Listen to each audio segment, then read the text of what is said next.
if you look at how the world's been acquired, it's been done by a banking scam where you lend people money that doesn't exist, we call it credit, and you charge them interest on it. And if they don't pay the money back plus interest, then you get their wealth that does exist. You get their home, their business, their land, their resources, whatever. And we've been through a process of banks lending credit, figures on a screen, greatly in excess of what they have as assets, called fractional reserve lending. And then when they can't pay it back, because often the banks have taken actions that have crashed the economy, like in 2008, the banks then get all the things they've lent money on, the real wealth of the world. And what's happened in this process of lending credit, getting the real resources when they can't pay back the credit, has sucked the wealth of the world, the real wealth of the world, into the hands of a very, very few people, and left out there most of the rest of the population with something called money.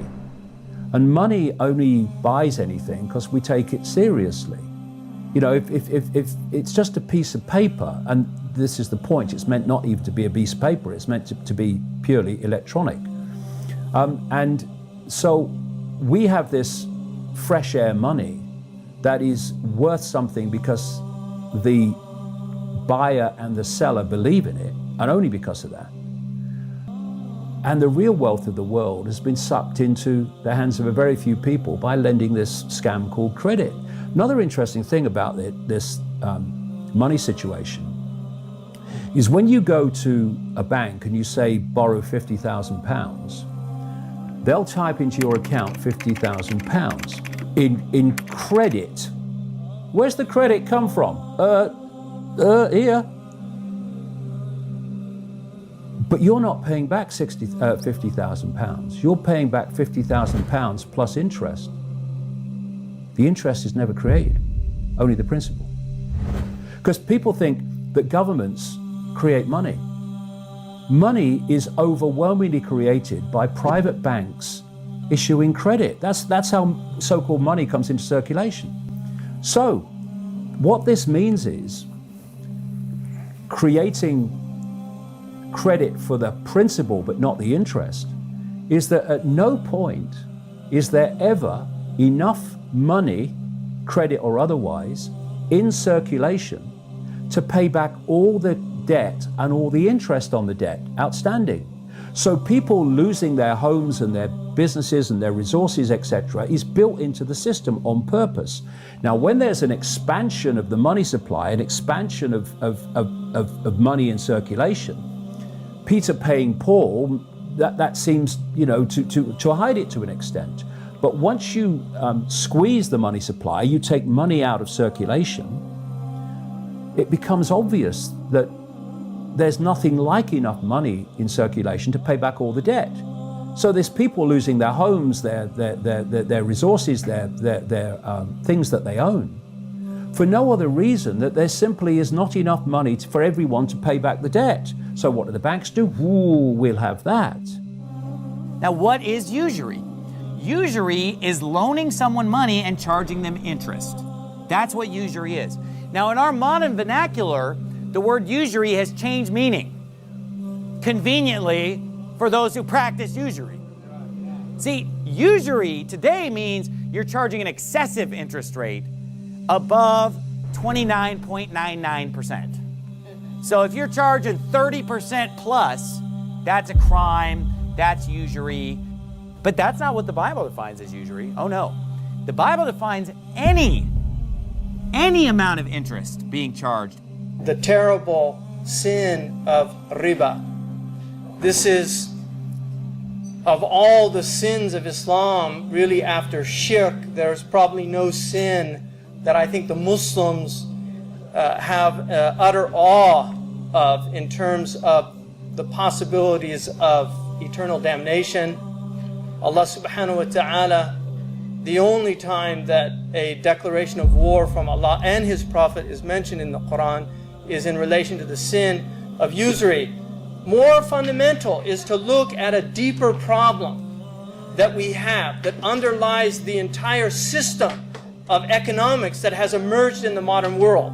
Because this system is very alien to pre-modern systems of economics and has led to immense suffering, human suffering, environmental degradation, the gross exploitation and abuse of people around the world. Things that people hear, there are laws that have been enacted, that were enacted as a result of an incredible amount of struggling. The 100th part of the money that ye exact of them. So what's the usury that they were exacting? The 100th part. What percentage is that? Is that 30%? 40%? 50%? No, it's 1%. So they're charging 1% interest, and Nehemiah is mad. He's very angry. He gets a whole assembly riled up against him, and he stands up to him and says, hey, you need to stop charging usury. You need to stop exacting this usury. You need to give that money back. This is not an honest way to make money. Loaning money and charging interest. You say, well, it's the banking system. It's a scam. It's a fraud. The whole thing is of the devil. It's wicked. The love of money is the root of all evil. And we are supposed to work to make money. Work and get paid for the work that we do. And if we loan someone money, the Bible does allow us to take collateral from them. So we can loan someone money and take collateral, but we're never to charge interest. That means if we loan somebody $10, we get $10 back. We loan somebody $1,000, we get $1,000 back. Well, why would I do that? You just loan them money to help them out. And if you don't want to help them out, then don't help them out. But you don't loan them $1,000 so you can get $1,100. You don't loan them $1,000 so you can get $1,010.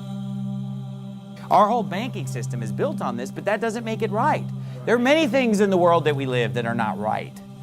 And we as Christians should not partake of that. If we have a friend or a loved one or a family member who needs to borrow money, if we loan that person money, we can't charge interest and be in good conscience. We're supposed to just loan them the money. Or, if you can't stand to lose the money, then don't even loan it.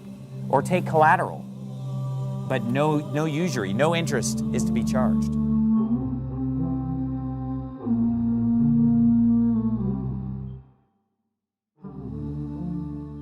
Are you tired of all these annoying ads on YouTube? Are you worried that a haram video might pop up? Well, the One Islam TV app is here to solve these problems, inshallah. The One Islam TV app is 100% free of any ads and is safe to browse for your peace of mind. Watch or listen to lectures and lessons while you work, rest, or drive with your device switched off. Watch videos on demand or download videos and watch offline. Watch hundreds of high-quality produced Islamic reminders, Quran learning videos, stories of the prophets, and so much more. 2 to 4 new videos uploaded daily, inshallah. One Islam TV is 100% run and owned by Muslims, which means a small amount you pay for your subscription is a SADAQAH JARIYAH, continuous charity for you, as we use the funds raised to continue producing more beneficial videos and reminders, inshallah. The One Islam TV app is now available on Apple devices, Apple TV, Android devices, Android TV, Amazon Fire TV, and Roku, so you can watch on most devices and smart TVs. Download now for a free 7-day trial. May Allah reward you for supporting our work.